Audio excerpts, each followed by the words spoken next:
আজকের রেসিপি ডাল পরোটা। তো এখানে আমি এক বাটি ছোলার ডাল, এক বাটি মুগ ডাল আগে থেকে 2 ঘন্টা আমি ভিজিয়ে জল ঝরিয়ে নিয়েছি।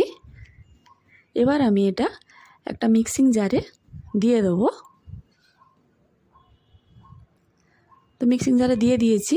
এবার আমি 1 চামচ জিরা, একটা কাঁচা লঙ্কা ও আদা দিয়ে দিলাম। এটা দিয়ে আমি ভালোভাবে মিক্সিং করে নিব।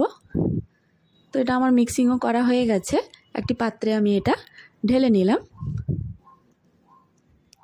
তো ব্যাটারটা আমার এইভাবে হয়েছে। এবার আমি মিক্সিংটা ধুয়ে বাকি জলটা দিয়ে দিলাম।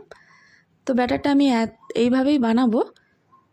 যেহেতু আমি এটা পরোটা ভাজবো, খুব বেশি পাতলাও রাখবো না, আবার খুব বেশি ঘনও রাখবো না।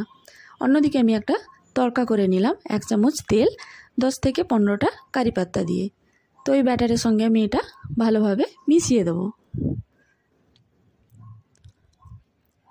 এবার মেশানো হয়ে গেছে। এবার আমি স্বাদ অনুযায়ী নুন দিয়ে দেবো।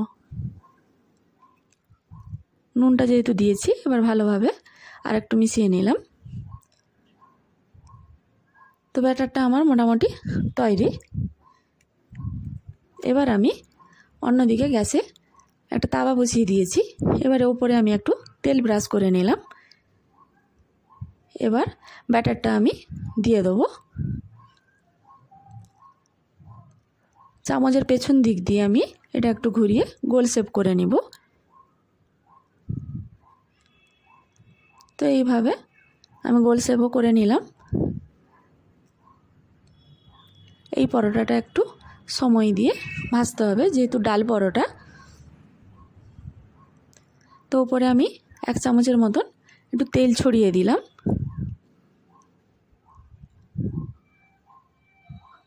খুব বেশি হাই হিট দেব না, মিডিয়াম আঁচেই আমি এটা ভাজবো।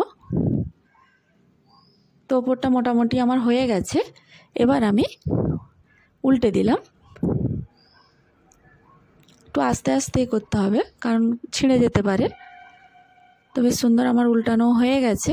এবার আমি আর একটু উপরে তেল ব্রাশ করে দিলাম।